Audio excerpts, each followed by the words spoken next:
Hey everybody, Tracy Brown here. I hope you're having a great day. I know you noticed here that I'm in my car, and what I'm doing is getting ready to do, it's really interesting. I'm at a local college that doesn't have much of an eating disorder program or a presence. It has some, but not nearly enough, in my opinion, for what all college campuses need. So I'm here to just remind them of the presence that's necessary to help our young adults, and not all maybe are young here going to school, but majority are, to know that there's another alternative besides like you have to get thinner or to be worthy, to find a partner, whatever, or that your eating behaviors, whether it's binging, purging, overexercise, whatever, that's too shameful to speak up about and get help about. So that's why I'm here.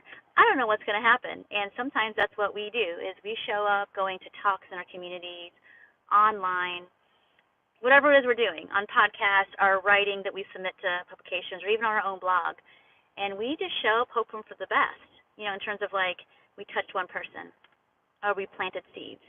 This is actually what we're really here to do. So whether you're in your one-on-one sessions, and of course we educate. Some of you, your style is to go through the intuitive eating principles. Some of us who kind of did our own recovery without those principles, and intuitive eating, like the strategy and the structure of it came later, but we use those as principles kind of in our heads, but it's mostly just the languaging we use. Whatever your style is, of course we're educating, and especially if you're a dietitian and you're not doing it in a coaching role, you're more in a nutrition therapy role, you're probably doing some coaching and counseling around supportive eating for people's health conditions or whatever. If you're mostly just doing coaching, you're not really going in too much in depth of like how the food's working for them, like from a medical perspective, but just more about like them being their own inner experts, which we're all doing that too. So we're doing all this like heavy stuff, but I want you to remember that it's not just this stuff, the education piece, that's touching your clients and getting helping them change. What we're really a lot here to do is relationship. And I know I've talked about that ad nauseum, but that's how important it is to me to impart to you that having people consistently come to your sessions is so important. And consistently doesn't always mean weekly. It just means that you built this relationship, so maybe they can't afford every single week or bigger packages, but they can be in your group programs, and they're like consistent, and they're buying every little tiny thing you do. Or they show up for a session once a week, and they text you or call you. You don't have to call them to make it that monthly appointment. That's the kind of depth of relationship we want to have built with our potential and future and current clients. And so, why am I sharing all this?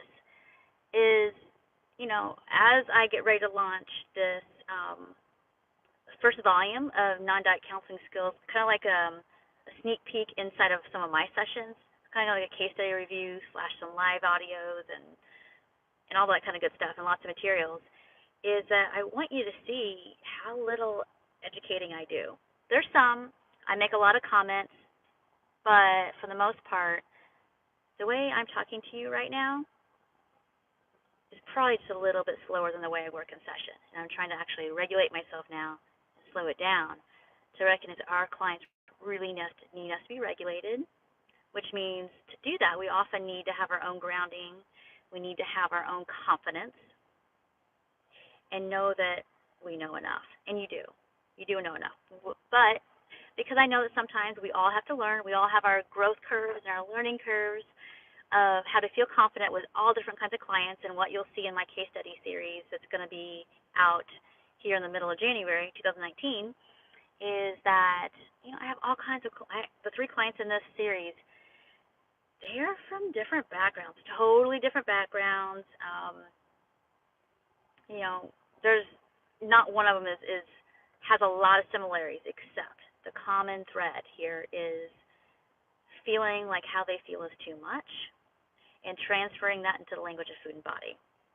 So that's not actually about food, is it? But we have to build the relationship to be able to go deeper and to build that safety and to go at a pace that our clients can go. And this is what I in different ways and different types of totally different kinds of types of techniques.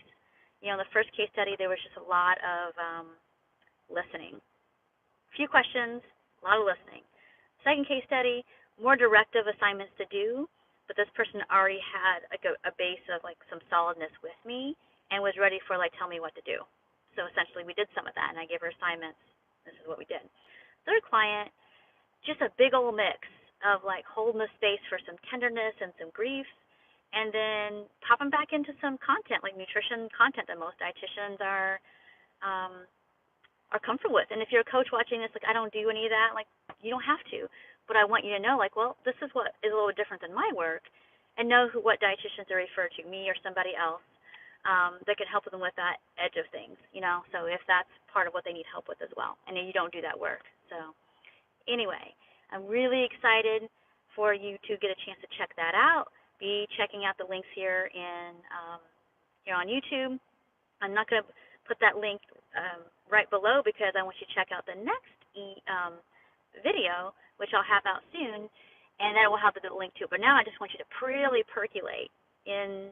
I want you to be thinking about, here's your assignment. If you, in the comments below, please talk to me about like where you feel like you're good at holding the space with and what kinds of circumstances, and where there's a struggle, because that just gives me more information for our next case study series and to demonstrate how to do that. And secondly, I just want to support you. I'll be happy to answer those questions. So thank you so much for watching. If you found this video really helpful, please share.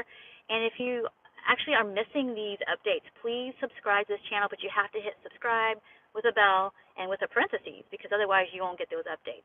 That's just how YouTube works. So please, you know, these aren't going to always show up in your feed unless you do subscribe with a bell, parentheses. So make sure you hit all those buttons. All right, that's it for now. Please be looking out for more. It's coming, and I'm super excited to be able to serve you and your counseling skills at the highest level. So thank you so much, and take care.